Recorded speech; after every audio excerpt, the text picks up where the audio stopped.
street.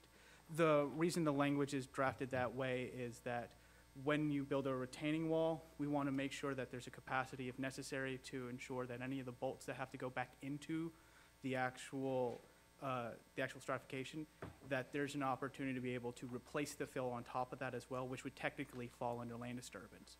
And so this language makes sure that we can't build any buildings there, but to ensure any retaining walls or any other structures have to go into any of that soil behind it, that it still be able to.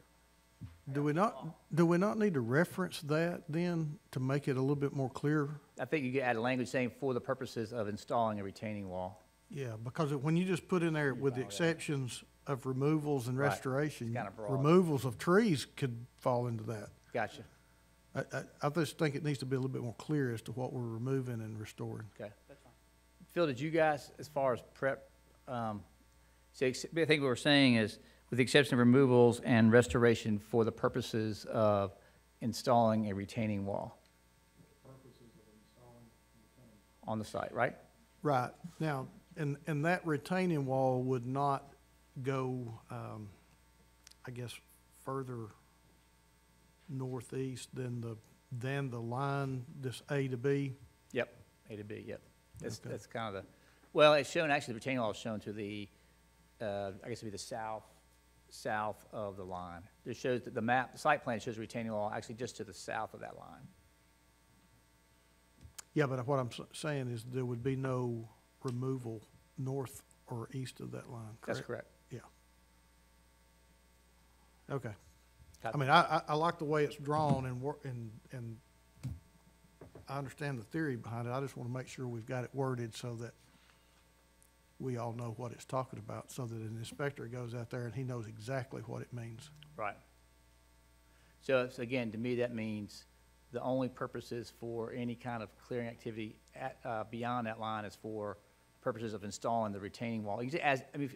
How it is, I'll send some language out. The other thing, as indicated on the site plan, would that be fair?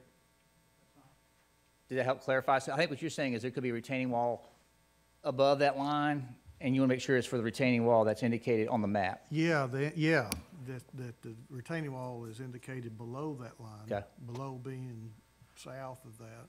Okay, I'll need to work up some language, Okay. which I'll email during your committees, and we'll get it knocked out. Okay, all right, thank you. Okay, Councilman? All right, then. All right, Madam Clerk, we've already discussed C and moved it, so resolutions, let's go to 7A, please. A resolution authorizing the mayor to enter into a Frost Stadium license agreement with the University of Tennessee on behalf of the University of Tennessee at Chattanooga and substantially the form attached to use the outdoor softball complex known as Frost Stadium located at 1100 Macaulay Avenue on a portion of tax map number 146GA001 for a term of 20 years commencing on March 1, 2018 with the option to renew for one additional term of 20 years for a license fee of $1 per year. All right, seeing no lights, B, please. A resolution authorizing the administrator for the Department of Economic and Community Development to enter into an agreement with Faye Ralston to perform duties as program manager, lead hazard grants in the amount of $72,603.33 for the second year of a 3-year contract with an option to renew for one additional 1-year period for a total amount of $217,810. C, please. A resolution to make certain findings relating to the Ridgeway Apartments redevelopment, to delegate certain authority to the Health, Educational, and Housing Facility Board, and to authorize the mayor to enter into and execute an agreement for payments in lieu of ad valorem taxes. Seeing no lights, on to finance, D, please. A resolution authorizing the city treasurer to renew blanket purchase order number 532669 for merchant card services with FIS Link to Gov for an additional 9 months through June 30, 2019. All right, Councilwoman Burrs. Thank you, Mr. Chair. Daisy, is this you? Okay.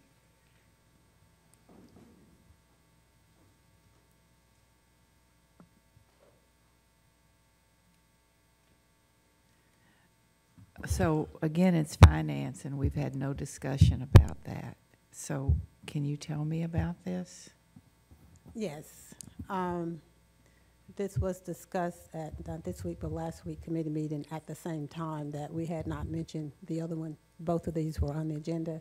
But what it is, and we apologize that you didn't pick that up, but what this is the credit card contract, what we call the merchant services contract. And we need to extend it because we put it out for a bid, and during the transition, the treasurer resigned, and so the implementation has taken a little bit longer than we had anticipated. And in the process, we've also determined that it may be in our best interest to stay with the current company, so we're asking for this renewal. Okay, and so it says revised. Revised from what? Oh, well, initially, we extended it for 3 months, and now we want to extend it for the additional 9 months. Because of the for- treasurer's resignation Yes. and stuff? Okay, so, so really what you're doing is trying to get the best deal from a merchant services for our whole credit card program? Yes, Okay, thank you. thank you. All right, no further questions. Let's move on to Human Resources E, please.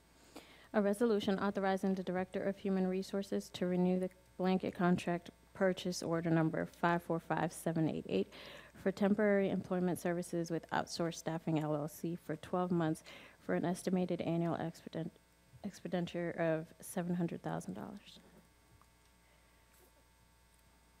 right, seeing no lights. F, please. A resolution authorizing the appointment of Timothy Goss as a special officer unarmed for the Department of Economic and Community Development to do special duty as prescribed herein, subject to certain conditions. All right. All right, let's move on to G, please. A resolution authorizing the administrator for the Department of Transportation to enter into a blanket contract with Yerby Concrete Construction, Inc. for construction services associated with citywide right-of-way concrete contract number T18008201 for 1 year with the option to renew for 2 additional 1-year periods for an amount not to exceed $1,056,089. All right, still seeing no lights. Thank you, ma'am. That wraps up all the items on our regular agenda. We do have 2 other items we are going to discuss this afternoon. They're not agenda items, they're more updates and presentations. And the first one is the Avondale Center update. Carrie, you want to kick that off, or do you want to have Mr. Jennings?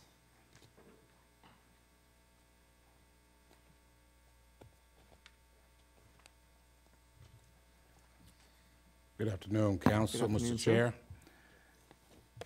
It gives us an opportunity to come and give you a brief update on the progress that's being made at the Avondale Center. And let me just say, first of all, this is an exciting time for us and the opportunities that we have to develop that center, build that center in that neighborhood to hope spur some other opportunities in terms of development. We went through a process of organizing a team. We first started out appointing a YFD staff person to oversee that, and that was Jason McKinney, who was the person from YFD to oversee the project on our behalf, and working with Public Works and the architect company, H&K, to really put a plan together to help us move forward and develop the best product possible. And we feel that things have gone relatively well overall. There has been some concerns and some kinks that we are working out and working through. And I feel like at the end of the day, we'll get the best possible project possible and product for that community to be proud of. And that's our overall goal, and it's an exciting opportunity. We've had community meetings. We've had meetings to get people's input and involvement, staff, and working with the H&K architectural firm. And Some misunderstandings came from some of the people just not really realizing what they was looking at or seeing and wasn't asking questions. But we're going to go through a process of making sure that is resolved going forward, making sure that everything is covered and taken care of without any misunderstandings made possible. So overall, that's the piece that I wanted to communicate, that our meetings and communication needs to be improved some, and we're on top of that, and moving forward, that will be taken care of. I think we have some, from Public Works, we have a presentation on the building overall. They're responsible for the actual build-out. I have received some concerns about the programming of the center, and we have asked some community leaders to put together a team of people that can be involved in helping us determine what it is that the community really wants in terms of programming. And we got a little ways off, but we want to get a head start on the actual programming piece of it, so that when it rolls out and open next April, that the programming will be something that everybody in the community can participate in and be proud of and get mileage from. So at this time, unless there's questions from me, I think Justin and his team is going to talk a little bit about the building itself. That'd be great. I have no lights yet. Thank you. Thank you.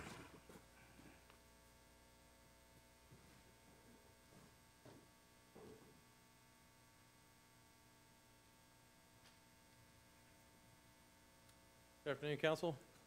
Afternoon, Justin. Thanks for the opportunity to update you on Avondale.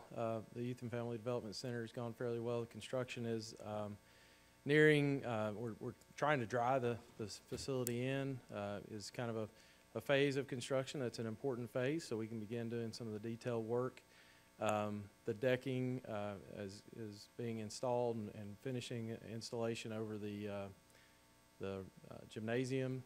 We've got a couple other phases to complete before we get it completely dried in, but barring any additional rain and bad weather, we're on schedule to have the facility ready in April of next year. So we experienced a couple of weeks of pretty tough rainfall. If you'll remember, about a month and a half ago. So got behind just a little bit, but nothing that doesn't happen on most construction sites where you're trying to move dirt.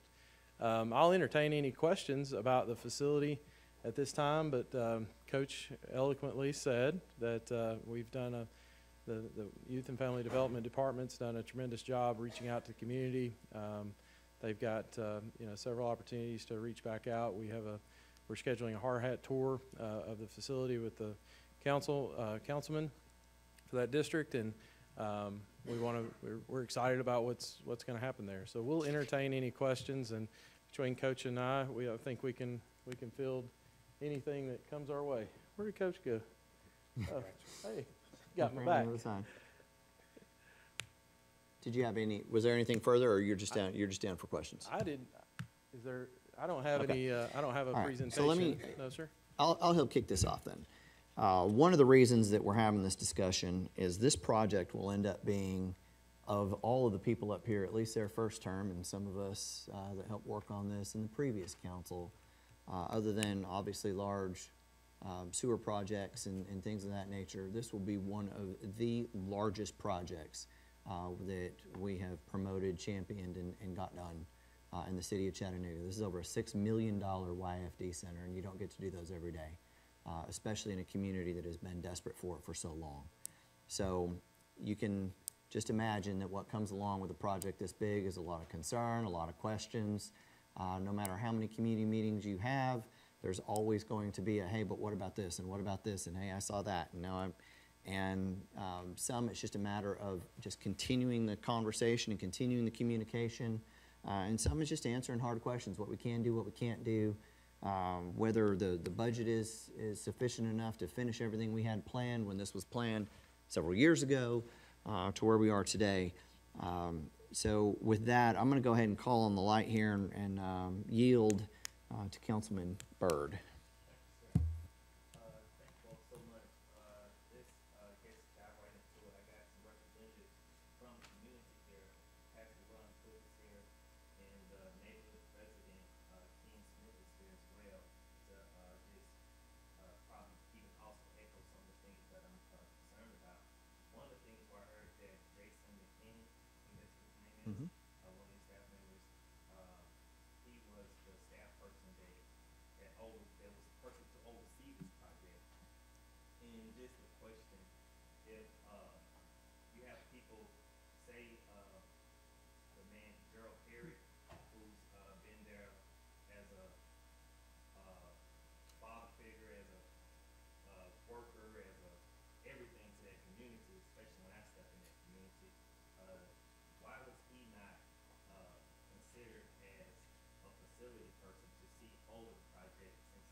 So many years, why was he not considered to be the oversight person, whereas Jason McKinney is new to Parks and Rec or YFD, fairly newer than Gerald Perry, and is not there as frequently as Gerald Perry or the staff?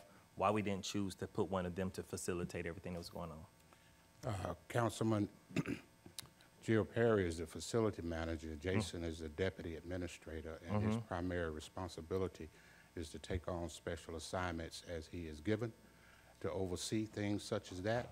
That's designated to him by me and the mayor in terms of his abilities. We did not want the suffering, we did not want that program at Avondale. You know, we kept the center open, right? We did not want that center to suffer at all during this transition.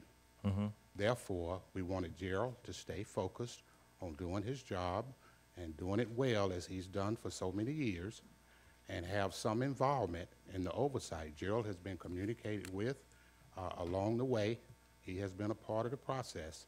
He was not overlooked or ignored, but we wanted him to stay focused on doing what he was appointed to do, and as we develop this new site. Okay. So that was the decision that was made.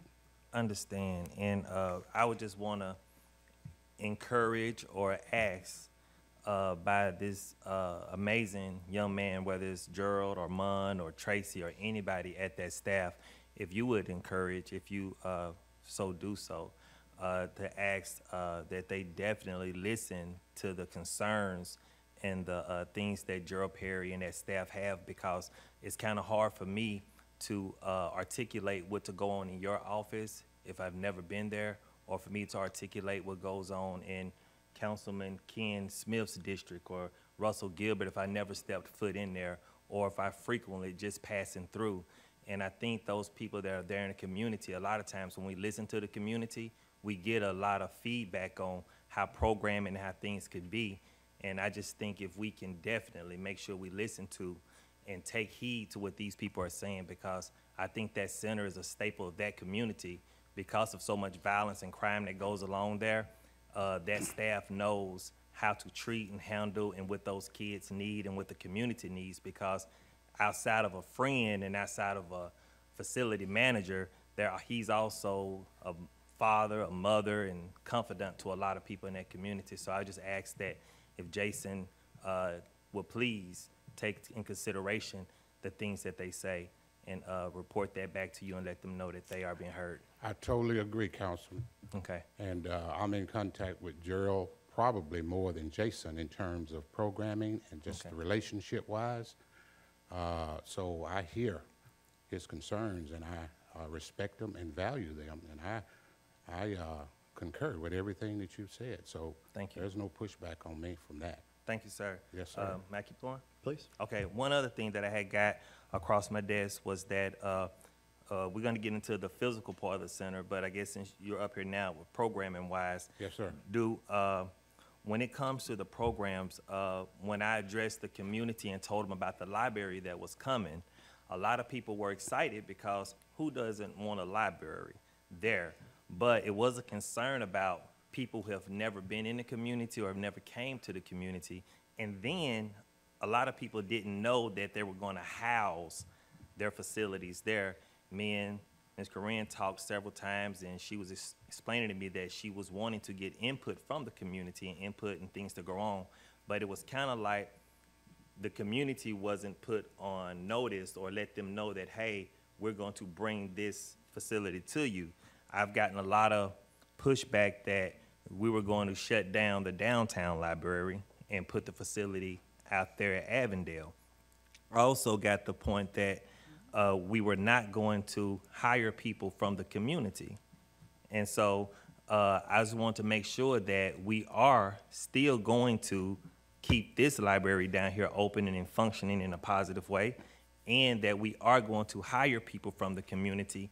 And the last point to that, if Gerald and Armand and Tracy and the staff that have been there so many years, are they going to be the facilitators of those? Facilitate may not be the proper word, but are they going to be are they going to run that facility, and the library and the people there with the programming, are they going to have to consult or talk with them about the things that they do, being that they've never been in that community? First of all, whoever told you that the library downtown was closing and moving to Avondale is incorrect information, All right. okay? Secondly, it won't just be a library, it will be a media center. A media center? It will be a media center that will be up to snuff, the new wave of, and Corinne can talk to you a little more in detail about that. But from the very beginning, Corinne and I agreed that we was going to be a partnership, it was going to be seamless, and it was going to be something that would really put Chattanooga on the map from around the country. Okay. The other thing that we agreed on up front, she wanted and I wanted to make sure that the people that work there, we wanted people from the neighborhood, from the community. We made that known from the very beginning, and it's still that way. From a programming perspective, to answer that question, we want the programs that the community want, that they're going to participate in. If they want certain programs, we're going to try to provide the talent that have the skill set to provide certain programming that will help them get what they want for their community. Awesome. So, Corinne, if you'd like to speak to the library piece, in terms of the management overall, you're talking about two budgets now. Okay. We're trying to do one thing with two budgets, but the way we manage it, we want it to be seamless, cooperative, and team, to where you won't know who's who. Because if you work together as a team, there's no division. It doesn't stop here and start here. But you do it in such a way that everybody's excited about the vision and the work that we're going to do together and the impact that we want to make for that neighborhood to build on for other opportunities to come. Before, Ms. Corinne, before you talk, Coach, one thing you just said, you don't know who is who. And I think in some situations, if you have too many chiefs and not enough Indians, the direction can get misguided. And so I think the community would like to know too, that community has been guided and led by some awesome people at that facility. So once this programming and this new center comes in, who would be the chief to continue to guide that? Will we continue to let the people who have guided it and protected it for somewhat 20 years continue to do it? Or would that change and say, we're gonna just, everybody's gonna work together? Because at some time, the bucks have to stop somewhere, and I'm pretty sure in your office, the bucks stop with you. Gerald Perry is our guy as far as that center is concerned. Okay. YFD. Let's make that clear. We made that clear from the beginning, Yes, sir. and we'll make it clear now. There has been no discussion that Gerald Perry would be moved as the director or facility manager there. Okay. Gerald has done an excellent job Yes. under this administration and previous administrations. And I don't see, I don't fix nothing that's not broke. There you go. So that has never been an issue for me or ever been anything that was in my mind. Yes, sir. Now, Gerald is going to have the opportunity to build his team, okay? And I can say this, if there are some people that has not been performing according to Gerald's satisfaction, he's going to have an opportunity to build the best team possibly around him, because I think when you're in leadership and you're going in a new direction, you need to get the people around you that's going to support your vision and your leadership to keep moving it forward in a positive direction. So there has been some discussion about Gerald having the freedom and flexibility to make sure he get the right people around him to support his leadership. I definitely encourage that, Coach. Thank you for that. And do we know when we're gonna, with the new center, is gonna, by being such a larger center than what they had, do we know when we're gonna start hiring or adding extra staff to it? Because we know they're working with a small crew over there right now. That's in motion right now. It is in We're motion. going through HR, and they are giving us the flexibility and the support that we need to get the additional staff people on board as soon as possible, so they'll be there making the transitions and making the adjustments, so when the new center open, it won't be fresh and new to them. Thank you. So we're on top of that, and that's going fairly well, thanks to Greta Hayes and Jason. Thank you, sir. Ms. Green? Yes, sir.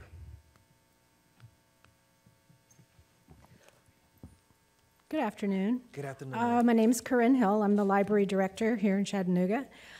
We're really excited to be a part of the Avondale project in the community.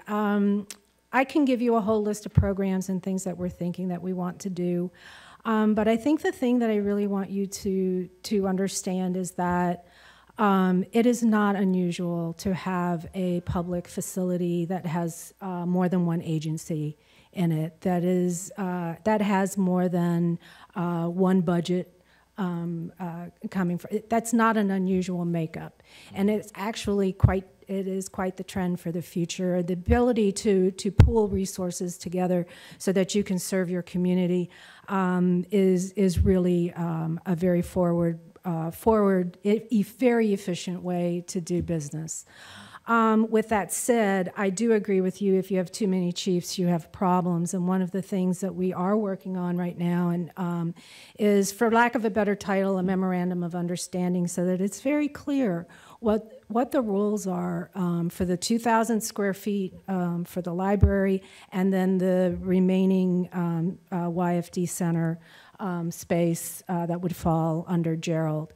And so what that looks like, and how are we going to share this public space and do programming in a public space where we all get to use the space that's available. So we're working on a memorandum of understanding, so it's very clear who's in charge. Working in a spirit of collaboration is something that I think over the last 10 years, if you've worked in municipal government, certainly if you've worked in libraries, it's the only way you can operate. It's the only way you can get things done. We have to pool our resources. So do I think it will be perfect? Nothing's perfect. But I do think we have a good plan in place as we move forward about delivering programming to the community that the community wants. And whether that's seniors or teens or parents, that is something that we're very engaged in. One of the things I love about this project is its holistic approach, because it pays attention not just to literacy and community and civic engagement, but it also addresses wellness and health through its exercise programs, et cetera. So this is a very interesting, shall we say, approach, which I think we can do very, very well. And I feel confident about that. Moving forward, I am waiting for the go-ahead from HR to post the position for the librarian too, who would be the manager of that space and who would work very, very closely with Gerald, so that there is an understanding that the two of them together, that there is open communication about who's doing what and when and who's in charge and whose program is going to be here and whose program is going to be over here. Once we get closer to having an opening date, I will be prepared to post 2 part-time positions and 1 full-time position. And I've managed branches for most of my entire career, and the only branches that I've run that have been successful are the ones where you hire from your community. People have to people have to see people they know and people they recognize.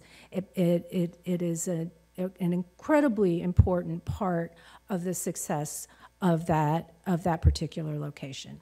So that is first and foremost, is that we find someone from that community, and the best people for that community. Let me see, so we also plan on focus groups. Once I get the librarian 2 position in place and have the leadership in place, I will start having that person push out with regards to outreach, and that's talking to parents and caregivers, teens, and seniors. We've also talked with the Office of Early Learning, and they're very interested in starting to deliver services out there as well. So partnering with them so that we're having the same conversation because we serve very much the same parts of the community. And then the MOU. So that's kind of where we are on things. We already have our list of equipment that needs to be purchased. Again, it would come from the library's budget, and we will be ready to go. Have we found out or talked to Gerald or the staff about any of these programs, or sat down and talked to them and said, or had a meeting with Corinne, Coach? I'm waiting for this. I'm waiting for this librarian to be hired, which should happen very, very shortly. And basically, the stuff that we're talking about are things that have hit everybody's list. I've got cooking classes, sewing classes, computer classes, coding. We're talking about putting some maker equipment in there. Our most popular at the main library, which is not closing, is we're looking at a vinyl cutter and a heat press, which is extremely popular right now at our location for small businesses, as well as people who have apparently the music industry, the bands in town are very interested in those products.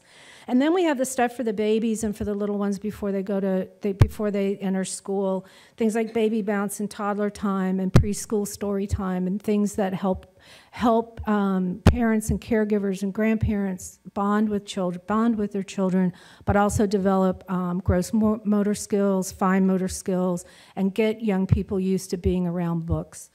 And so it's about making. We're also so there's nothing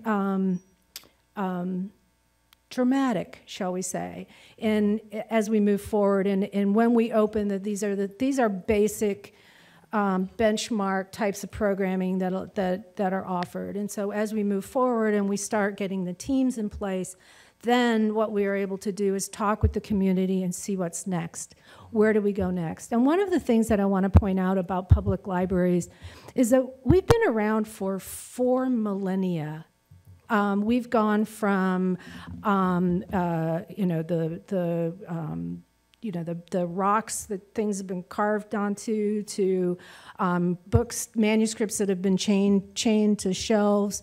We've gone through print. Now we've moved into computers. And libraries, the point I'm trying to make is that libraries are about knowledge, and that is about developing curiosity for people. And this library and Chattanooga's library, all of our libraries, including Avondale, will be a 21st century library, which will be addressing the different learning needs of our communities. We're learning more and more every day about how people learn, what knowledge means, how important curiosity is, and giving people access to do things, giving them equipment. People learn by doing. And that is the role of the library is to be part of that change, and as things change and develop, as communities change, which it will, we change and adapt to it as well. You can go into every single one of our libraries that are currently open, and we focus on different things based on what the community wants. But our overall mission from 4 millennia ago has never changed. It is about making certain that we have a knowledgeable community, and we provide information and access to services that the community wants and that the community needs. Why is it that the 200 square feet that the library will be occupying, why does that have a bigger budget than the entire center itself? It's 2,000 square feet. Okay, you said 200, but it's 2,000. Okay. I built my budget based on what it costs for me to operate per square foot, the services that I'm currently delivering, the hours that we're going to be open, and the ability to deliver this level of programming is very staff intensive. So the primary cost of that budget is staff. Is staff? Oh, yeah. We're looking at maybe 1,000 to 1,500 books in that facility. This is about programming. This is a 21st century library that is not going to look or feel like anything that you remember as a child. This is completely different. And I think that's just the pushback that we're getting, Ms. Corinne, is that when you talk about the technology and the level of technology that's going to be there, and then you say 1,000 to 1,500 books, a person that was listening would think that you're going to put all of these books on a bookshelf and not have computer-generated books or books where kids can tap into on their phone and different apps and things of that nature. And some of the community people was wondering and trying to echo that no one has came in to see how those kids learn. Being a librarian, you know, you can sit with a kid in this community and he learns a different way than the kid in this community. And the community feels like no one have came to ask, how do we best reach these kids? How do we best get the knowledge to them? Quite frankly, I didn't want to put the cart before the horse. Okay. So there are basic 21st century benchmark services that a library delivers. Okay. We wanted to do that, and we wanted to make certain that we were wired enough, that we have enough electric plugs, that we have enough access to public computing, that those basic things are taken care of. We have materials, we have print materials that look like the people in the community so the children can see themselves in the books they read. That is critical to us. Okay, that's the professional side of what we do. I don't want to go in there. I'm not going to be managing that location. I'm not going to be housed there. I do not want to go in and have conversations with people. I don't read to children. I'm not a youth librarian. I have people with expertise in that area. And what I really, really am wanting to do is, like I said, get this librarian 2 position in place. This is the person who's going to be doing this stuff, who is going to be working with Gerald, who is going to be working with that community. I want that person to have those conversations, not me, which is why that person, I'm trying to get that job posted in, what month is this, September. In September, this facility isn't scheduled to open until next spring. That's a long time. That's a long time. I mean, to have somebody before the facility is open, and it's all about doing the preparation that you're talking about. Okay. Okay? All right, I'm gonna yield for a second and let the other council talk. Thank you. Councilwoman Coonrod? Thank you, Chair. You've made some great points, and I'm all for libraries and anything that can help students read and their comprehension skills, getting everything. So what disturbs me the most about a lot of communities is that we want our rec centers to operate as a school. This is a youth and family development center. And we're gonna do our part to make sure that our children are successful. But some of the things that they're wanting to put on the youth and family development centers, the recreation centers, as most neighborhood associations consider them as, is it needs to be on the responsibility of the parents or the school system. And we can only do so much. And citizens often hold us accountable to everything else that needs to be done. And the other thing is that as neighborhoods, we often operate in our own silo as if we're gangbangers. This is Avondale, this is East Chattanooga, this is Eastdale. And I get caught up in the Eastdale because I live in Eastdale. But we gotta get out of that mindset. It's about empowering every community to be successful. It's about the city of Chattanooga. What's gonna help us to become a great city that's inspiring our youth to be avid readers or to wanna read or to wanna pick up a book. And Councilman Burr, he said the one thing is that we're on our phones. Kids are texting and on social media rather than picking up a book. And then we often wonder why, when it comes to our literature comprehension, why we're not passing. But the thing is, I also like the fact that you said you want to hire people from the community and you're looking for a librarian too. What would be that skill set? Because we're looking in the Avondale community, if it's just strictly for just a surrounding of that area, what would be the skill set? The librarian, too, is a professional position, and we are looking for, I don't have the job description in front of me for requirements, but I know we are looking for an undergraduate degree. We prefer a master's degree for that position. It is a management supervisory role, and would be guiding the library services at that location. And so, but like I said, after that, we do have 3 other positions that need to be filled. The librarian assistant, those would be library assistant 2s, and those would require a high school diploma or comparable experience, especially extra points if you work with children. Okay, so when you say comparable experience, if they do not have a GED and did not complete high school, would you still consider them to be hireable? And if I'm not mistaken, that's acceptable. Is that acceptable in the city? I know there was conversation about it. In terms of having to have a GED or high school. It's comparable. It's comparable to the experience. So if you never graduate, let's say you didn't graduate from high school. That's fine, and you went off and worked at a camp, at a summer camp, and you've done that for the last 5 years. That's experience with children. You know what? I want people who are nice. I want people who are kind. I want people who like working with children. Folks who like people. I want you to like people. The library stuff we can teach you. But if you have experience with children, that's going to go in the plus column, absolutely in the plus column. Thank you, I appreciate that. And then the other thing that you said was that, and I love the idea that you want to make sure that print material is like the community that we represent. But honestly, society does not work like that. We have to make sure that our kids are able to function around all kind of people. And if everything is in African American, it would be diverse. No, it will be a very diverse collection. We will definitely have the classics, Goodnight Moon, the classic materials that are available for young people.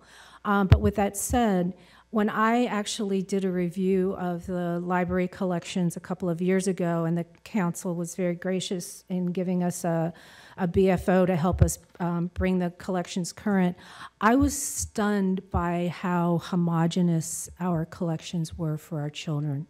So it was, I believe we have $50,000 that we spent purchasing materials to create a much more diverse collection. So having a collection about one group of people or another group of people is still a homogeneous collection.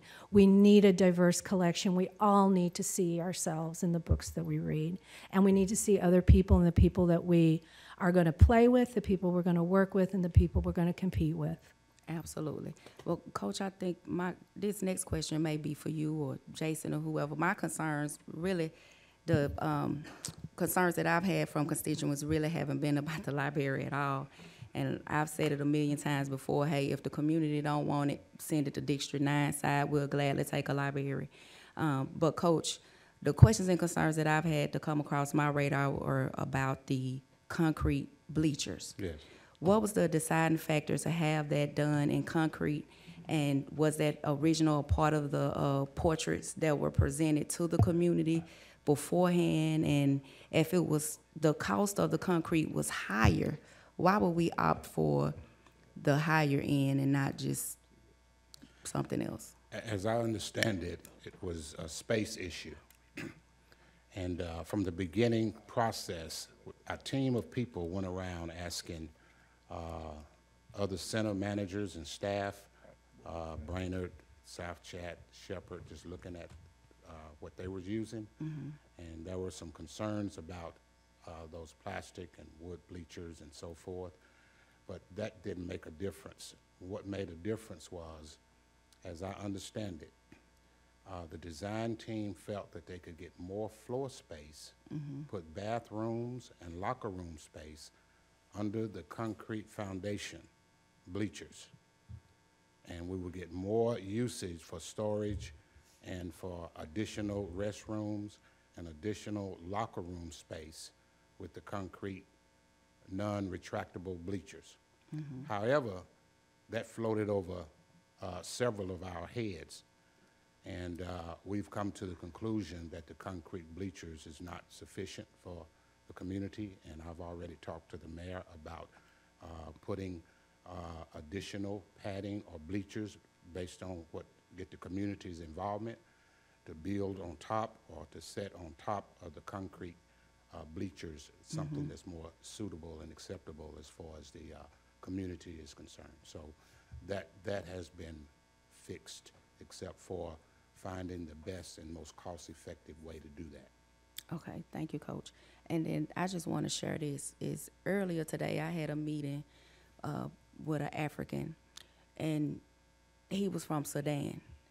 And when he shared the stories about his country and the troubles that they're going through right now and the things that they're without, and when he had the opportunity to come over to the United States and just to be able to go to a recreation facility and, you know, have people to be there to guide him or to use a computer or even to pick up a book, to make sure that his kid at camp had a meal, because a lot of times they didn't know what they would eat, you know, before they would, you know, get to a neighbor's house or the refugee center or wherever they needed to go. And we often, this is the thing that bothers me, is that we take those small things for granted here in the United States. In Sudan, the kids don't even have an opportunity to go to a public school at all. They fighting and leaving their own families to make sure that they have an opportunity to come to the United States to be educated. But daily we complain about the simplest things, the small things that we take for granted that another citizen or someone in another country would love to be a part of. So we have to think about those kind of things when we're talking about we don't want a library, or we don't want certain people to come into our neighborhood, or because it's gonna gentrify our communities. It's a difference between gentrification and revitalizing our communities. And it's a difference between putting resources in places to make sure that communities that are often forgotten about are no longer, that they're able to thrive.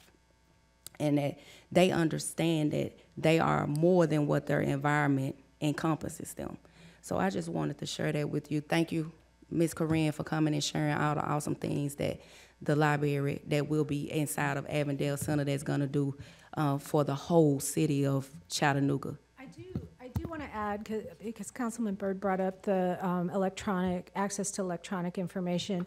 So absolutely, the access to digital information, whether it's downloading or streaming, is, as far as the library is concerned, is quite ubiquitous.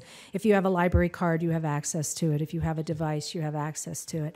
But I think what's really interesting, what's starting to happen right now, is we're watching ebook usage level off and streaming audio explode.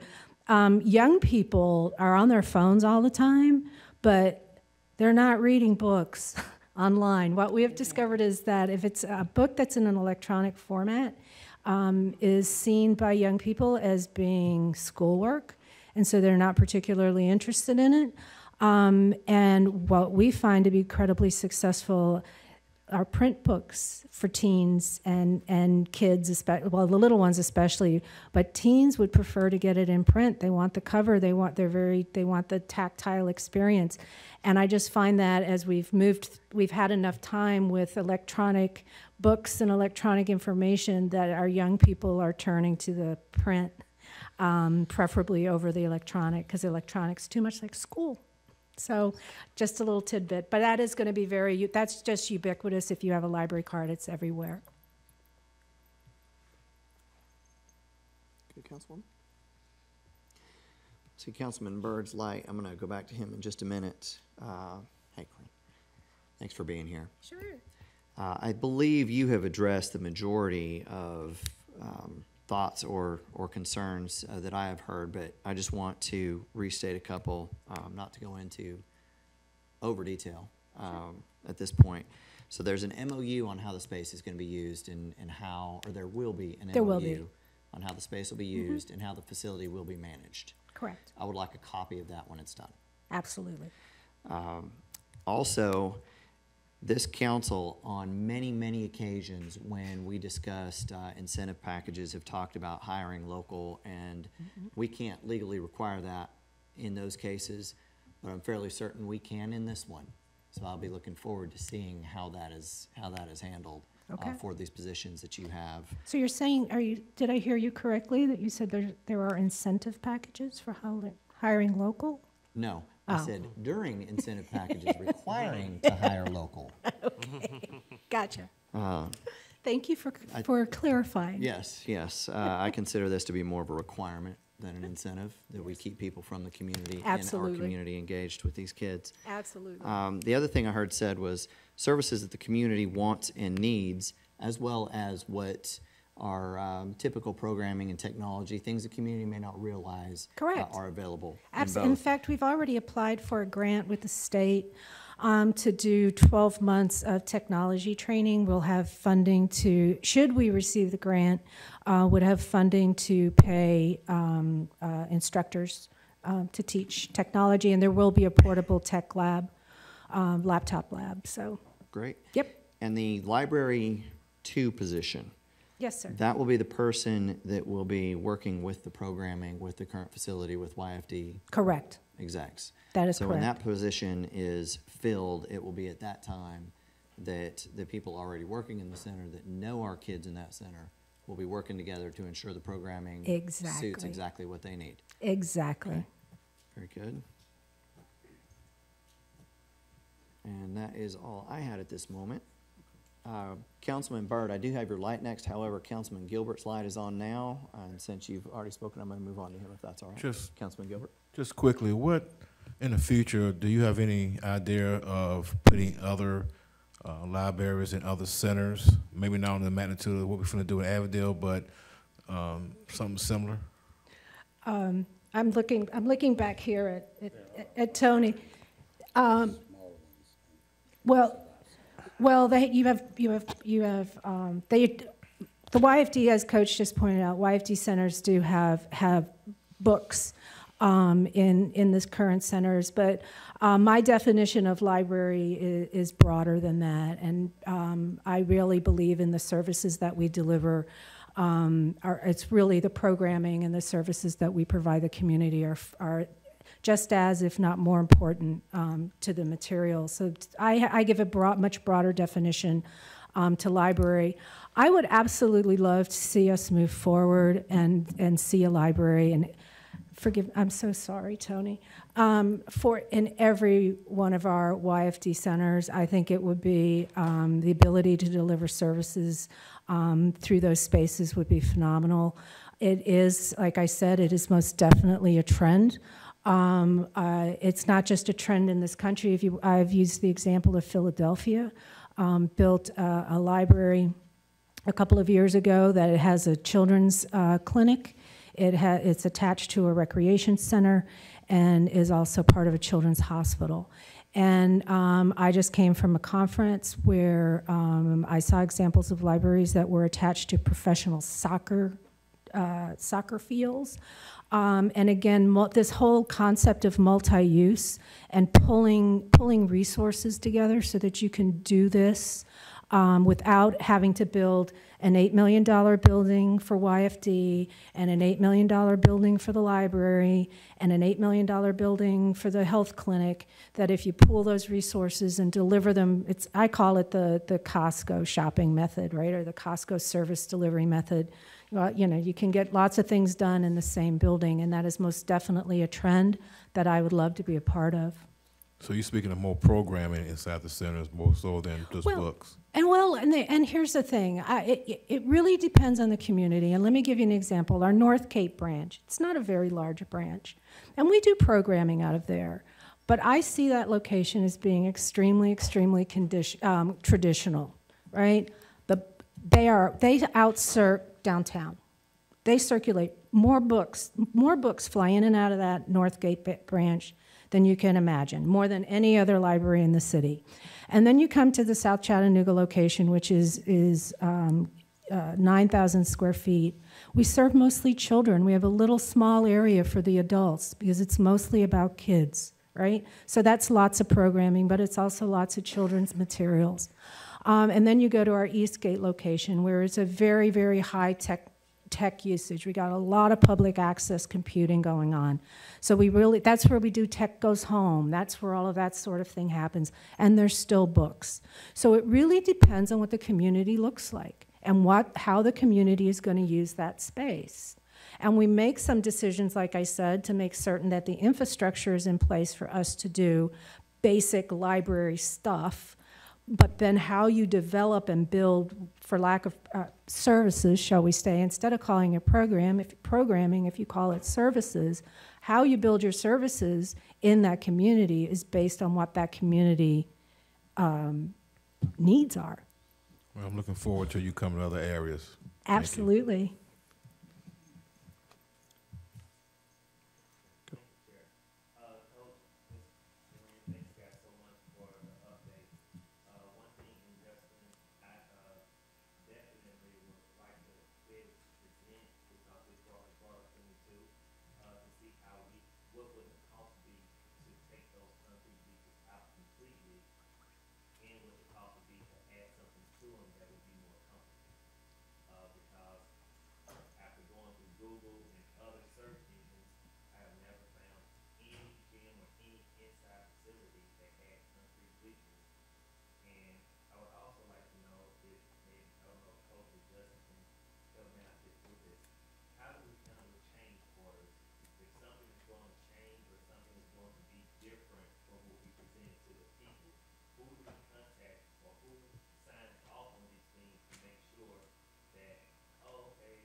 So typically, the Public Works Department is an agent that constructs buildings for different various customers of the city.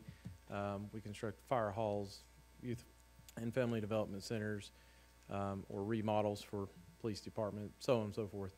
We have a few facilities that are our own, but in this case, Youth and Family Development Center is our customer, and we're building and helping them through the construction phase, and then they have assisted with all of the planning, and the Public Works Department and Dennis's group has been involved in our engineering department to help guide the conversation with the architect to the contractor through the bid process and now in construction phase. So if there were change orders that need to be made, the customer, in this case the Youth and Family Development Center, would make a decision based on what their desire was, what the funding level was, what the time constraints would be on the construction. So there are oftentimes give and take in the change order. So we would have to talk to our contractor, and determine what we wanted to see, work with the architect to go through a design period and a selection of material or whatever the change is. And then we would present that change order to the council as after the customer and the engineering division work through funding and the logistics of making that change. So once all those decisions are made, there's a period where we negotiate with the contractor, and then we present the change order to the council if that's a direction we want to go.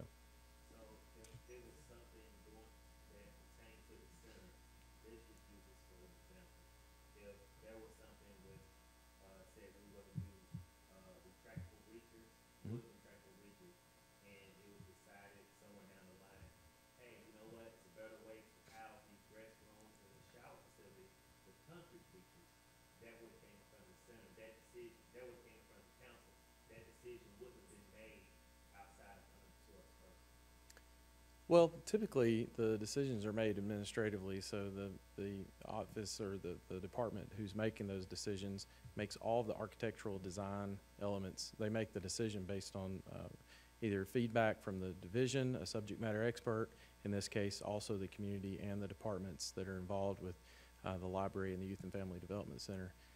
So the department, the customer, whoever we're constructing that for, would make those final decisions. They use various input. Somebody in this case, Jason McKinney had been making some of those decisions. Coaches had designated Jason as our contact. We worked with various people in the mayor's office with the communications in the community. We also worked with our architect, our project engineer in public works. So there were a number of people who actually reviewed all the material, all the selections of how it would be built. Coach was accurate in saying that some of the design elements that were considered for concrete were from input from other youth and family development centers who had aluminum bleachers, wood bleachers, and plastic bleachers. They had some concern about the type of material holding up. Retractable bleachers were not only had been found to be less safe, but they also didn't hold up. They weren't as durable, obviously, as concrete would be. There was also some considerations to save the city some money and add some additional features into the center. So there was an opportunity to add some additional locker room facilities, some additional restroom storage under those concrete bleachers. So there was a lot of considerations, I think, that were made in order to add as much value to the center as possible, and make sure that that center was going to be in good shape for a long time. And Coach's group of experts in managing youth and family development centers provided a lot of input to the type of material selection that would have been considered for the concrete bleachers.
So we are into phase 1 of the construction. That's the actual construction of the site and the prep work.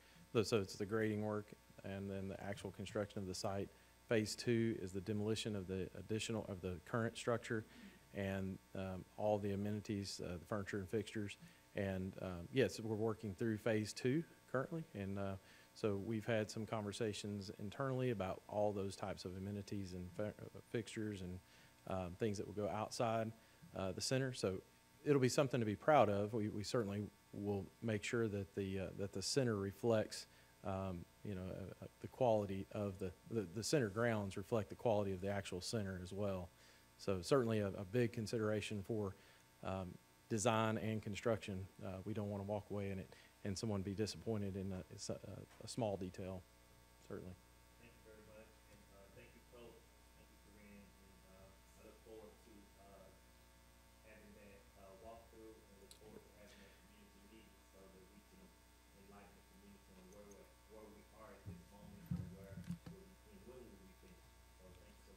Will you be setting the community meeting?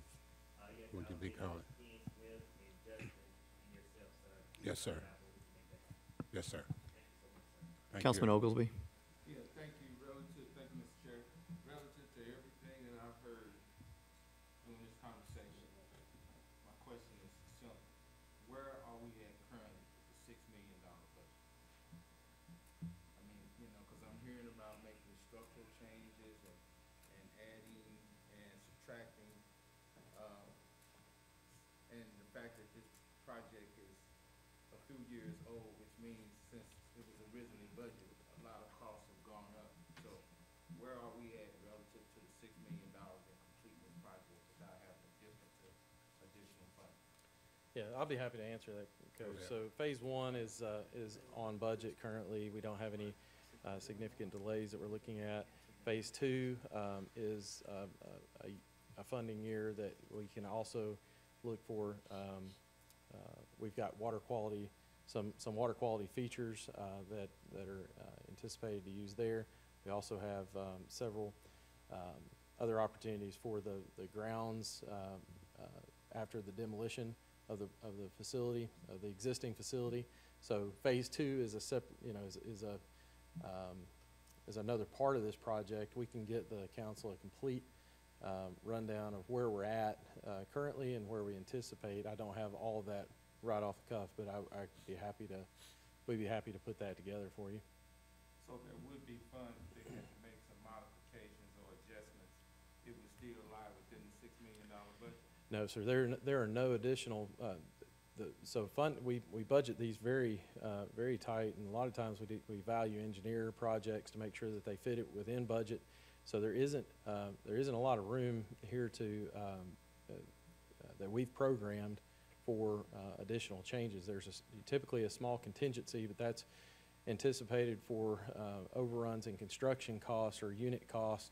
And sometimes, you know, we run into our entire contingency. Sometimes we are able to let some of the contingency. This project is running pretty tight, but we'd be happy to update the council with more detail on the budget and the cost as we stand.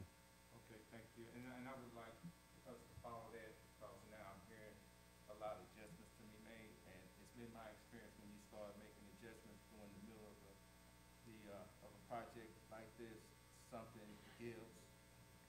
And so I just like to be kept abreast of where it's at to make sure that we're on point with that $6 million and don't have to dip in funds that the city doesn't have. Yes, sir. We always bring back change orders to this council body if there are significant changes that we need to make. And anytime that there's a budget overrun, the council's made aware of that. So before any of those decisions are made, that would be presented to the council. Thank you, Judge. Yes, sir. Thank you, Mr. Chair. Thank you, sir. Councilwoman Coonrod, you have the light again? Be my last question. Since you know I'm one of those nosy chairpersons over YFD, please include me on there, and because I share District 8 with District 9. Ken is the president of the neighborhood association. He lives in District 9. So I want to make sure that I'm included in those meetings as well. But I do want to suggest something that maybe that we can do, and I saw this when I was in high school and went to Oakland High School in Murfreesboro. But since if we're not able to keep, or if we decide to keep the concrete bleachers and just cover them up with some padding on the top, what I saw them do was they put people's names on the bleachers. So maybe it will help empower the community to put, say, Mr. Moreland, for instance, or Ken, or we dedicate this spot to Miss Freeman or whoever, to kind of empower the community, and it wouldn't look like, oh, it's just a concrete bleacher. Well, okay, well, it has Mr. Moreland's name on it. It's someone who's been out in our community, empowering our community, or it's got Ken's name on it. He's been the neighborhood association. Just something that would be inspiring, or, you know, inspiring words to the community. Maybe we can possibly consider that if, by chance, you know, we still keep the concrete bleachers. And Coach, again, you always do an amazing job. Thank you for all the outstanding work that you do. Thank you. Councilman Byrd, you had your... Yes, and then, Coach, can we please, or let me know, I don't know if this will have to go through the mayor's office or not, Commissioner Mackey, I don't know how we are partnering or connecting with him, but he's always on the phone asking and concerned about what we're doing and willing to help. And I want to salute him and commend him for always being there. And I'm pretty sure if we can partner in a way to allow the county to come into it, because Commissioner Mackey shares a big part of our district as well. And when it comes to District 8, I think that would be a privilege and a great thing for both of us if we can make that happen. Yes, sir. I'd be glad to entertain a conversation with Commissioner Mackey concerning roles that he could play. He's been very helpful at our IFD centers in the past, and we'll definitely entertain that and see what he's willing to do now. Thank you, sir. And thank you, Commissioner. Mr. Jennings, one last thing. I'm out of lights. Let me just say thank you. I appreciate you coming up here. Justin, you as well. Yes, sir. I know there were a lot of issues that the community was concerned about, and I believe you've addressed most of them to this point. I just want to say, out of everything that I heard, the one thing that I appreciate the most, I believe, was when you said that Gerald Perry is our man, or is our guy. And one reason I appreciate that is not only the work he's done at the center, yes, sir. but I hope you feel the same way about a few of our others as well, like Danko at Eastdale, and some of these people that have worked in our centers for the majority of their careers have done more, in my opinion, to assist the youth in this city than any program that we could possibly put in place, just by being there and being that constant in these kids' lives. And to change them has the more significant impact in a negative way than anything else that we can do. And I know it's tough sometimes, and we see it happen in our school systems when principals get moved around and whatnot. But in our centers, I truly appreciate when we find good leaders that have shown to be key members in that community, that have the respect of the community and of the children and of the parents, that we leave them there, and we not only leave them there, but we empower them, as you said yourself, to do more and to play a bigger part in these centers, because they're the ones that know what that community needs, because they do have different needs. And I just wanted to say thank you again for making that comment. I very much appreciate it. Yes, sir. All right, with that, Commissioner Mackey, I appreciate you being here in attendance. All right, thank you, sir. Appreciate your input. And I think that is it. I see no further lights on this item. So we will move on to the last item that we have to cover this afternoon, and that would be our steep slopes presentation. I promise, Councilman, it won't be more than 30 minutes. John, when we talked about receiving 60 slides earlier today, what you meant was you were going to email us 60 slides and you were going to cover 6. 2 or 3. Okay. All right. We're good with that. I promise we won't keep you long. First, I want to thank, again, this has really been a team effort, and we've been working alongside the LDO staff. So I want to thank Dallas Rucker, Charles Young, Tony Kinder, and Jeremy Swindley and their team, work with my staff, which includes Brian Schultz, Joe Beeler, Emily Wood, and myself. And we're working together for a reason, because this is really interrelated. The zoning and our land development codes really work together or not, and how we look at addressing this issue. So I think it was good that we had a chance to get together as staff and look at this challenge that you set before us. As a reminder, this all started back in the spring of this year when you asked us as staff to look at development, particularly on steep slopes and sensitive sites, and to kind of take a look at what's happening out in the field, but also to talk to other cities and see what we can learn from their examples and bring you back some things to think about as a council. So that's what we've done. And so our goal is to address these 5 questions you see in front of you here. First, explain again how we got here and why is development on steep slopes or floodplain an issue. Again, it's not always a problem. It's just when things aren't dealt with in the correct way, you can have some challenges. So the other question I want to answer is kind of what other cities are doing as it relates to addressing development on steep slopes and floodplains. We'll share with you what we've learned from reviewing the land disturbing permit process, as well as how we're addressing site management enforcement. So when something bad happens on the site, how are we addressing enforcement for those situations? And then finally, most importantly, what are some options for you to consider as council in thinking about maybe adding some more standards or policies as it relates to development on steep slopes and floodplains? So that's the 5 things we're focused on. So first, how do we get here? Well, Chattanooga is no longer our best kept secret anymore.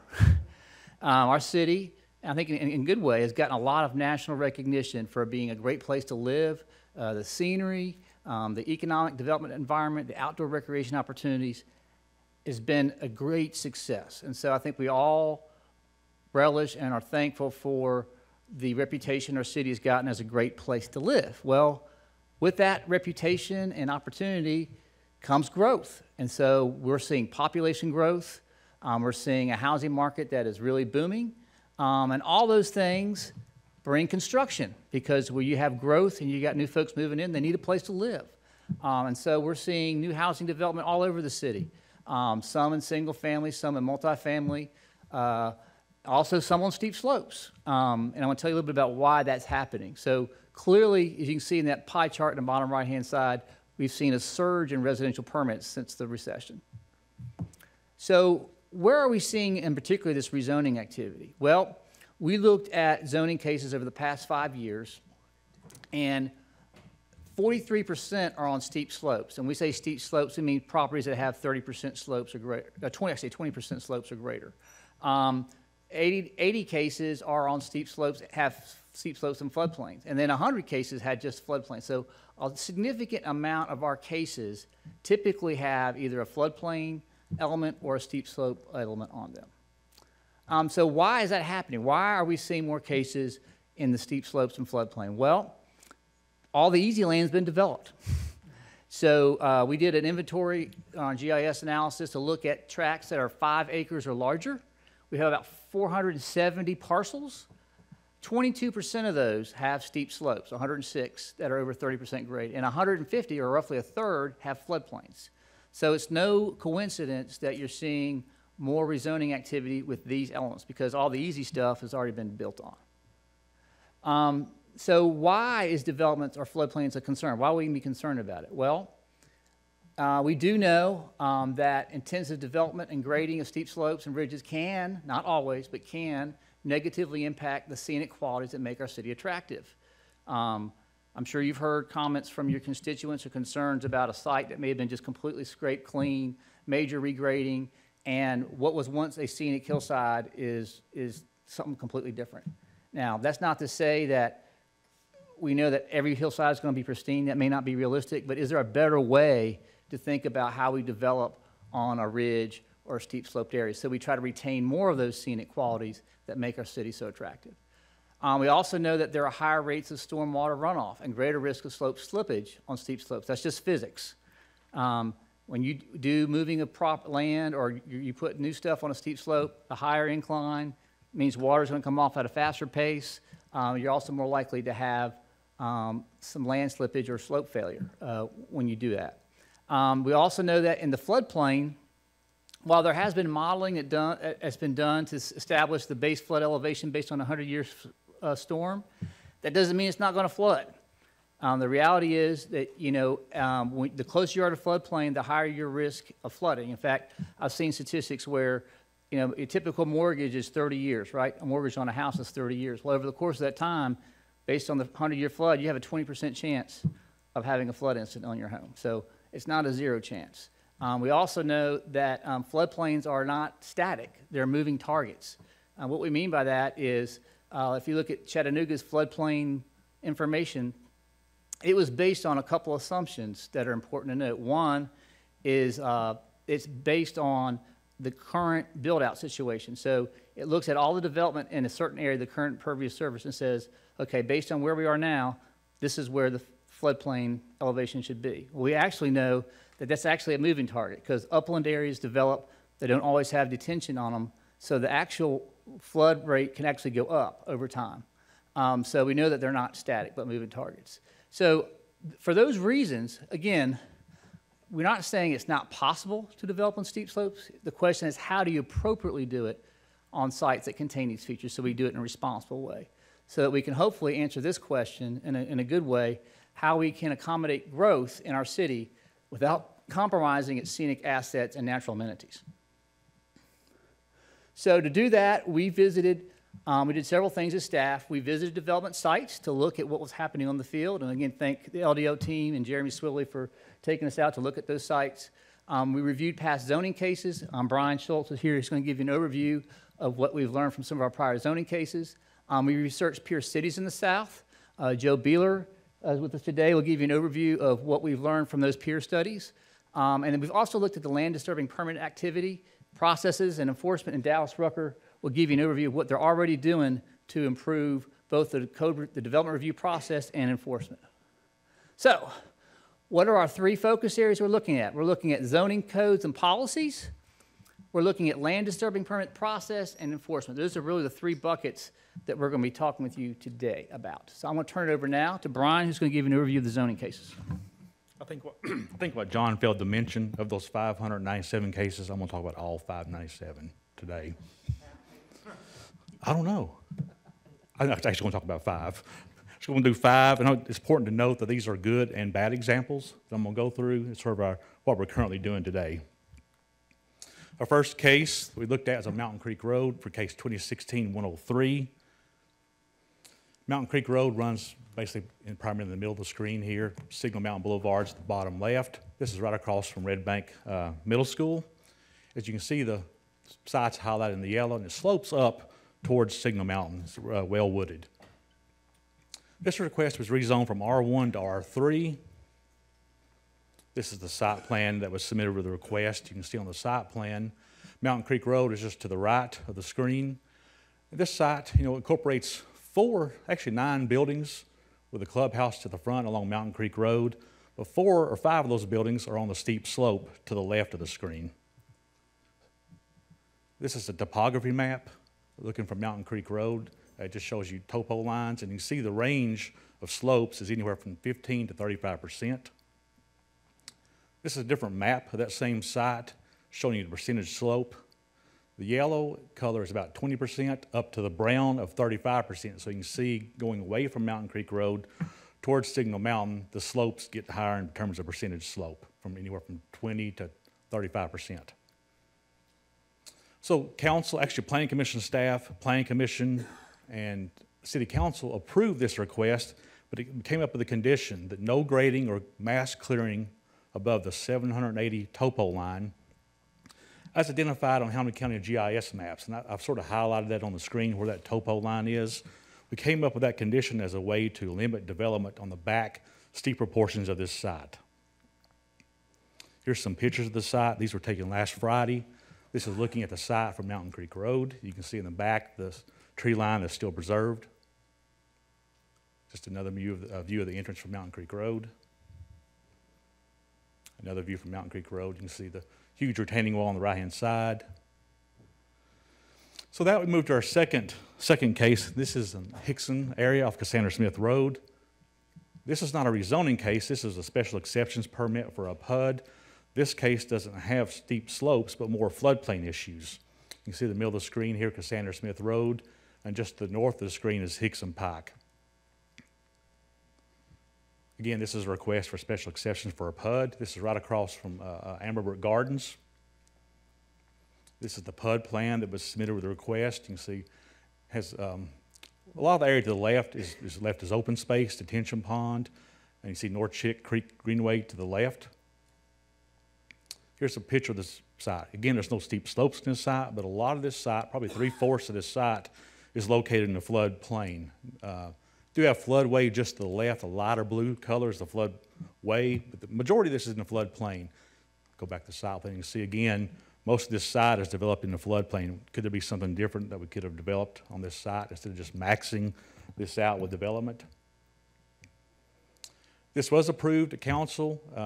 These numbers are wrong, it has 111, but really number 3 is the important condition on this. That about 10 acres of this site was to remain as open space, which is the portion to the rear. That was to remain as open space. But again, this site maxes out the full floodplain with development. This is a view of the site from Cassandra Smith. This is a view of looking into the development from Cassandra Smith. You can see the left-hand side, how much fill is going on this property just to get it above the floodplain or the base flood elevations. A lot of fill is going on this site. Our third case we looked at is South Broad Street, St. Elmo Avenue. This is basically South Broad's in the middle, just south of the former Wheeling Foundry site. It's off St. Elmo Avenue. This was a request to rezone from M1 to UGC and RTZ. This is the site plan that was submitted with the request. It has townhomes and townhomes and single-family dwellings. The top northern line is the Chattanooga Creek. That's also the floodplain. Again, this site doesn't have any steep slopes, but it does have flooding issues, floodplain issues. It's hard to see on the screen, but the developer actually stayed out of the floodplain. He shifted the development to the west or the east, and so he stays out of the floodplain, which is a good thing. But also, council put a condition on this property too, that no impervious surfaces shall be permitted within the 100-year floodplain. Again, you really can't see on this side. You can barely see the lot lines. This development stayed out of the floodplain. Our fourth site we looked at is Knickerbocker Avenue, North Chattanooga. This is a recent case in 2018. You can see East Dallas and Knickerbocker Avenue. This is just south of, I think it's former Mansion Hill Apartments. Here's a request to rezone from R1 to RTZ. You can see that the north have R3, which is the apartments. This is the site plan that was submitted with the request. It's small lot development with single-family dwellings along Knickerbocker Avenue. Along Notting Hill Road was townhomes and single-family. So you can see it's sandwiched in, a smaller lot development. That's why the applicant was going for RTZ. This is a view of the site from Knickerbocker looking towards East Dallas. The site's just on the left-hand side. Another view of the site from Knickerbocker. Again, this is another view of Knickerbocker looking towards Dallas. You can see the large retaining wall that sits there for this development, or adjacent developments, excuse me. This is a view of Knickerbocker looking back the other direction from East Dallas. Again, you can see the site just off the screen, behind the retaining wall. Here's a topography map. You can see the slopes in here again range from anywhere to 15 to 35%. Another view of that map showing the actual percentages. Again, the yellow color is the 20% slope, up to the brown of 35%. We did have lots of opposition on this case. This case was actually denied at Planning Commission and actually ultimately withdrawn at City Council. And finally, our last site is in Hickson Pike again. We're actually in Hickson, in case in 2017. You have Hickson Pike to the north, Cassandra Smith just to the left, and then Big Ridge and Fairview Road to the right. This is a request to rezone from R1 to R3. And this is the site plan that submitted the request. Hickson Pike is just to the left of the screen. I know it's hard to see in the site plan, but you can see a lot of the apartments.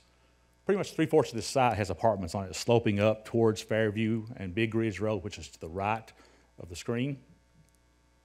This is a topo map. You can see again, the topo lines are really close together. That means it's really steep, and that's to the right of this site, going towards Big Ridge Road. This is another view of that same topography map, just showing in percentages what that slope range is. It's from, again, 20 to 35%. So this was approved at City Council with a minimum of 400 feet to the west of the eastern R3 zoning boundary to be left undisturbed, except for the removal of dead trees and such as diseased and invasive species. And that was an attempt to limit development on that ridge or ridge cut. So that's our current approach. There's some challenges with that. Planning staff has to basically react to zoning requests and on the fly come up with conditions to sort of address topography issues and flooding. LDO has to track the conditions on the back end rather than the front end, and it's not as opposed to being in the city code where it's clear and clearly defined. And conditions, it's less predictability and consistency in defining the appropriate site design and best practices on steep slopes and floodplains. With that, I'm going to turn it over to Joe Beeler. He's going to talk about, yes, sir. Councilman Mitchell. Thank you, Mr. Chair. Can you go back to Cassandra Smith? This one here? No, Cassandra Smith. The flooding one? Yes.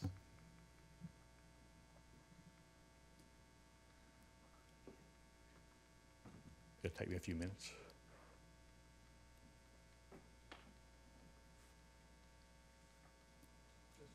You want the pictures or the site plan? That's good enough. That's good enough. Okay, so they've had a tremendous amount of fill on this property in the floodplain. Now, when they do that and raise the level of that ground, what happens to that lot next door on both sides? I am not the expert in that. Could y'all answer that, or? you know the flooding. I don't, when you feel above base flood elevation, what I do know of it, it's not supposed to flood your neighbors. John could probably speak better to that since he's. I know, now, again, I'm not an engineer, but my understanding in terms of what the law says is that you're supposed to do modeling so there's no more runoff as a result of the development. So there's a standard, there's an engineering analysis. I know it, when you look at it, it says, well, how can that be so? I mean, it's probably good to have a stormwater engineer walk through that, how that happens. But the bottom line is, when they do the modeling work, as I understand it, you're supposed to demonstrate that there's no more runoff coming off that property as a result of the fill. Is that correct?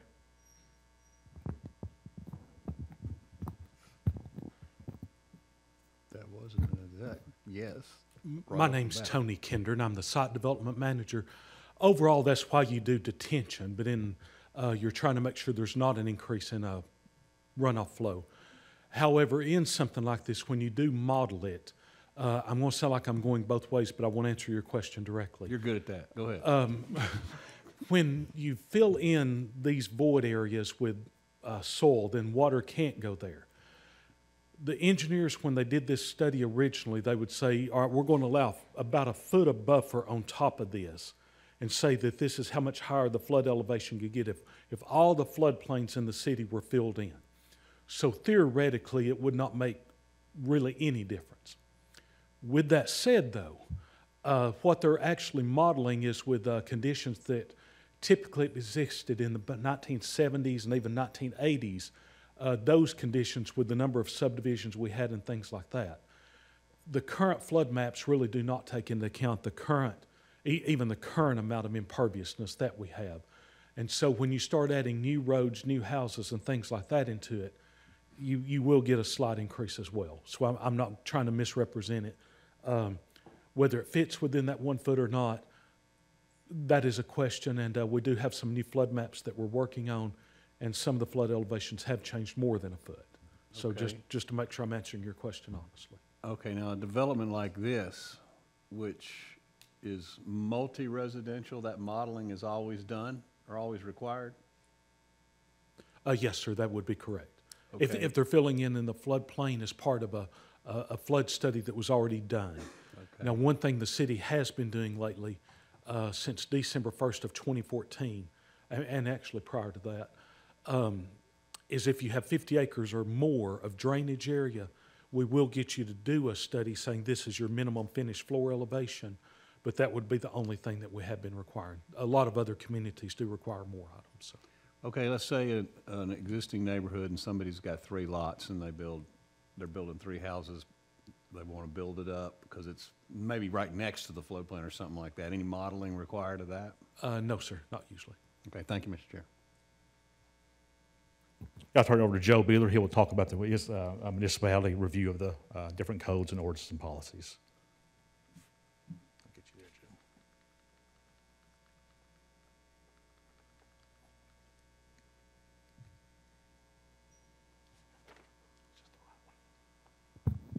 Good afternoon, council members. So what I did was did a peer review originally of 7 municipalities across the country, and we narrowed that down to 4 in the south, that being Nashville, Knoxville, Asheville, North Carolina, and Durham County, North Carolina.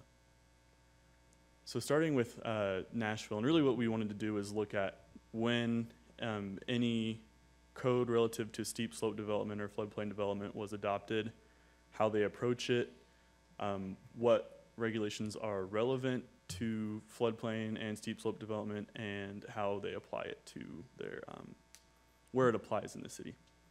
So Nashville adopted their steep slope floodplain related ordinance in 1997 as a municipal ordinance titled Environmental Performance Standards. Things that fall under the environmental performance standards are dedicating areas containing slopes 25% or higher as critical lots, and those have to be reserved as open space and undisturbed. Impervious surface maximums, which they have ratios depending on what slope category they fall into, which would limit the amount of impervious surface allowed in that area. Areas in floodplains do not count towards the minimum lot area requirements for new subdivisions and for development. So if you have a piece of land that has floodplain on it, you cannot count that towards your minimum lot requirement. And maximum grading of 50% within the floodplain, so you have to reserve at least 50% of the natural floodplain. And it applies to all new development and construction within the designated sensitive environment, so within steep slopes or floodplain. Knoxville adopted a hillside and ridgetop protection plan in 2011. Their approach is more of a staff policy. They don't have an actual codified code per se that regulates steep slopes and development on floodplains. What they have are subdivision regulations that give design alternatives for areas within the hillside and ridgetop protection area. So they give a little leeway on density allowed, on lot size, and a little bit of leeway on impervious surface. You can reduce your road widths and that kind of stuff within new subdivisions and development. For stormwater regulations, what they have is they do their base elevation based on 4-year flood, I believe. 500-year flood. It has to be 4 feet above the 500-foot flood level. And you have to preserve at least 50% of the floodplain there. And they also have a city tree code, which is really an encouragement to have a retention of at least 6 trees per acre. And if that can't be met, they ask that you replant at least 8 trees per acre. And that also applies to new zoning requests and subdivision development. In Asheville, they have a hillside and steep slope ridgetop development that was adopted in 1997, and they had additional regulations added in 2006. It's under a unified development code, so it's not necessarily separate from land development and zoning codes. They have a maximum grading, clearing, and density based on 2 separate levels of zones based on elevation. They have separate development standards for development on top of ridge tops. They have right-of-way encroachment standards on steep slopes and reforestation standards on cleared lots. And it applies to all development within the designated sensitive areas, within those 2 elevation areas. In Durham and Durham County, they had an ordinance that was adopted in 2006 under a unified development ordinance. They require that reconstructed slopes can't exceed 50%. No more than 15% of existing steep slopes can be graded. And they give a density credit for cluster development at a 15% rate for areas that are designated as steep slopes. And they designate steep slopes as being anything equal to or greater than 25%.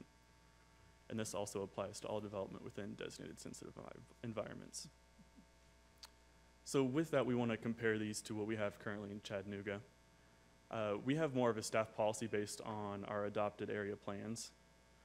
So we don't have any zoning related standards that address maximum density, maximum grading, or alternative road designs. Full development is allowed within the floodplain with the finished floor to be above 1 foot base flood elevation. There's no density bonuses for protecting steep slopes or floodplains. And we don't have tree replanting requirements for clearing wooded areas within residential developments.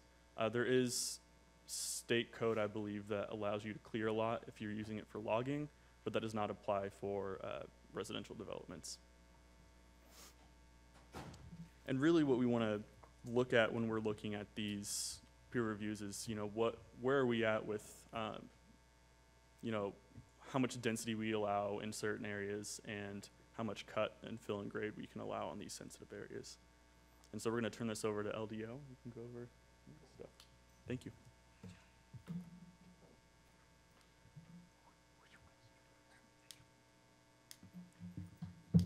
And the good news is the code enforcement is 3 slides.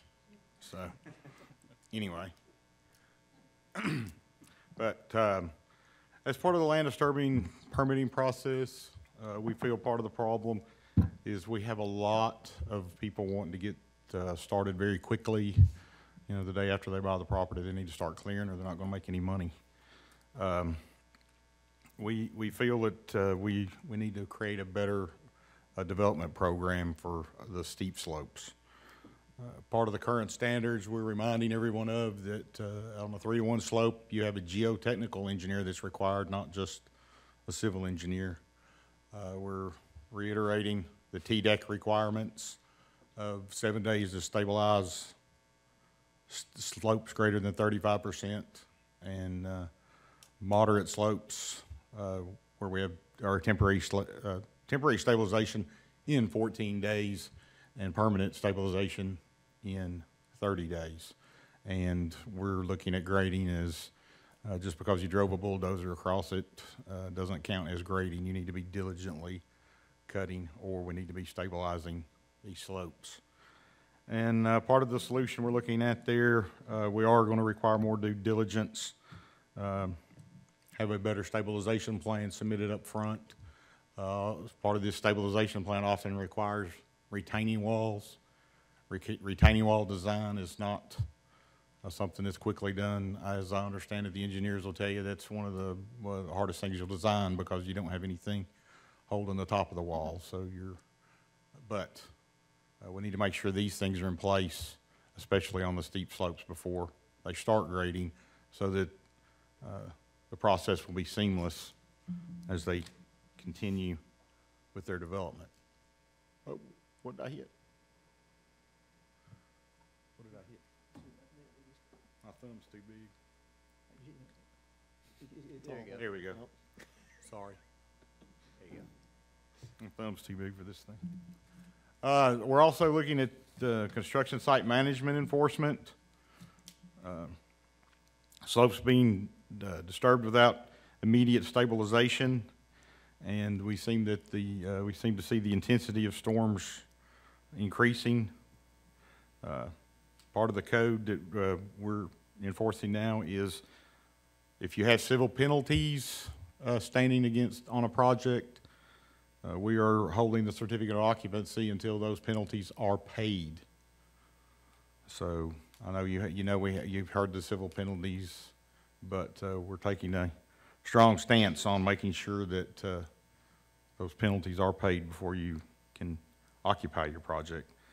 And the Land Development Stormwater Division, we do have cease and desist orders that we can issue as well. Part of the solutions we're looking at, LDO has added an enforcement option and expanding stop work orders to cover all construction activities. So not just land disturbing activities. You may have other work on your project stopped until you can remedy the erosion control issues. You're looking at 3 strikes there, verbal warning, a written warning, and a notice of violation. And if you can't get things remedied within 7 days of receiving that notice of violation, we will shut down the whole site, all except for land disturbing erosion control stabilization things. Understand though, if it's really, really bad, you may have 2 strikes against you when we get out of the vehicle. So we don't have to go through that if it's extremely bad at the time. So part of the solution is, I think you're maybe aware, we're adding another field inspector to kind of cut the areas down a little bit. And there'll be an additional plans reviewer on the front end. So these things we do ask that you provide up front, we can get through those and get your job approved quicker. And as part of the last stormwater amendments, stormwater ordinance amendments, we did add a fee schedule that encourages good design up front. So anyway, that's all I have with that.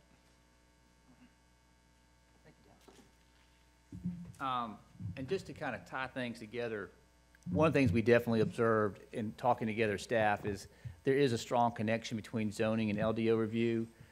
When you have a site that is very intensively zoned, where you have a lot of units per acre, and you're trying to put all that on a sensitive area, you have to do a lot more engineering to make that work, which puts pressure downstream to get something that's going to work without creating off-site impacts. So there's definitely a connection between the two. Think about it as kind of the front end and back end. In terms of, again, getting back to this question, having covered all this information with you today, how do we accommodate growth? Because we know growth is going to happen. It's not about not growing. It's how do we do it responsibly so that we maintain our city's scenic assets and natural amenities. And here are some things, again, for you to think about. One option is a policy. A policy would certainly, as Brian noted, based on some of the conditions we've done in the past, there'd be some general site principles, appropriate densities, that kind of thing that we would use in reviewing a rezoning request. So that would inform staff review of rezoning request. Just know that that would not apply to a property that's already zoned. So if it's already zoned, there's nothing that could be done about that. The one advantage of the city code, if you did codify it, it would apply regardless of whether somebody's applying to rezone their property.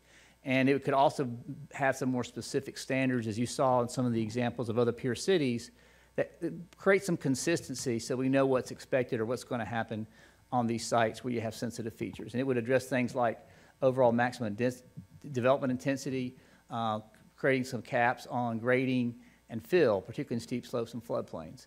I think the other side is not just about limits, but also opportunities, because we know that part of the problem is the standards can create the problem. So, for example, a large setback on a steep slope could actually exacerbate grading and fill, as well as right-of-way widths and curb widths. So I think there's opportunity there also to create some incentives to encourage good development design.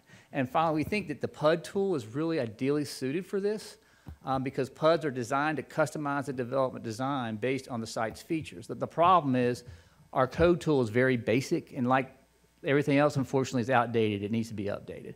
So we would like to see the PUD tool amended to go along with this initiative. And as Dallas already indicated, LDO is on the ball.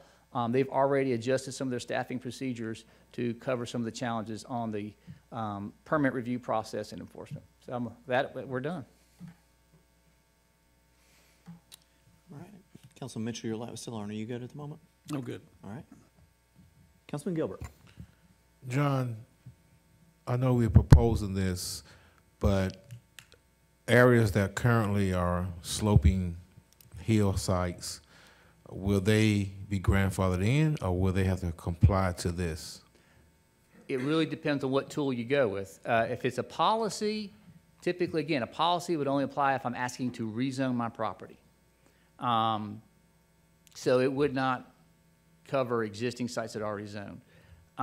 Even if you did a code tool, I've seen examples of the ordinances where there are exemptions created for certain situations. So even if you go the code route, where appropriate, you could do, like I remember in Nashville, I believe it was, they had subdivisions that were approved before a certain date were exempted from the standards because they realized there's a transition point, right? If I'm already in the process of doing a development, I don't want to create a new standard while somebody's in the middle of a project. So in that sense, you can create a cutoff date when something becomes applicable. Did I answer your question? Pretty much, yes. Okay. Thank you. All right. Councilman Ledford.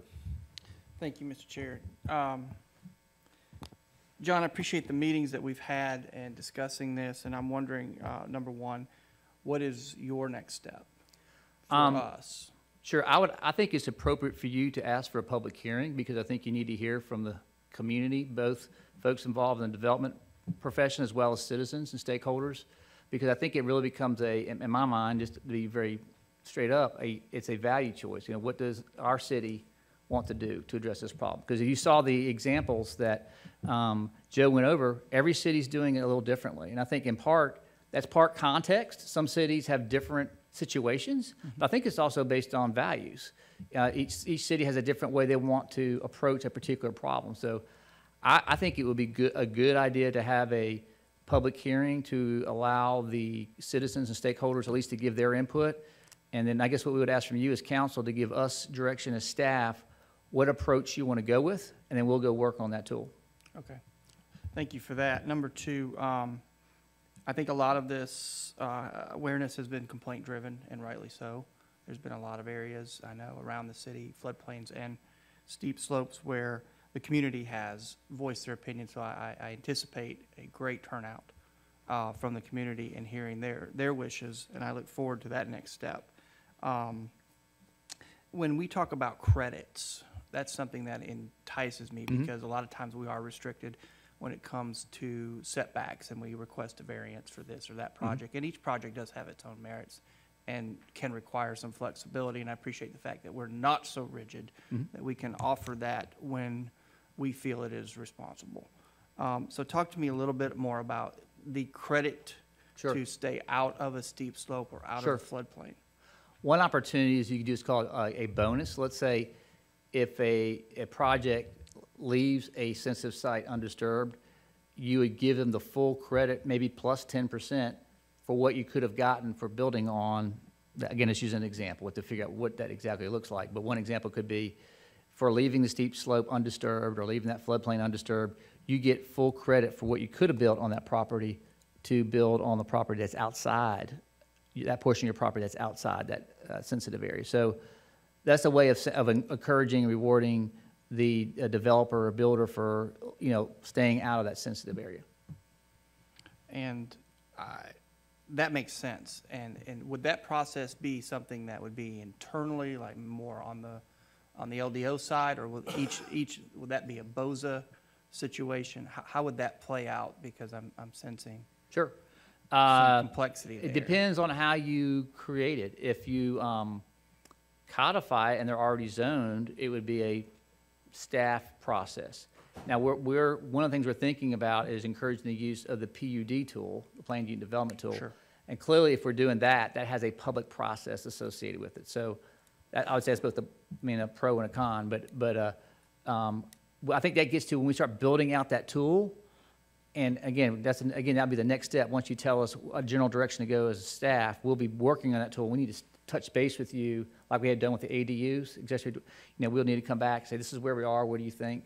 But I think you can go either way. It could be once you meet your code and we've got the right standards in place, it's just a staff administered process. Or it could be one that has more to do with the PUDs.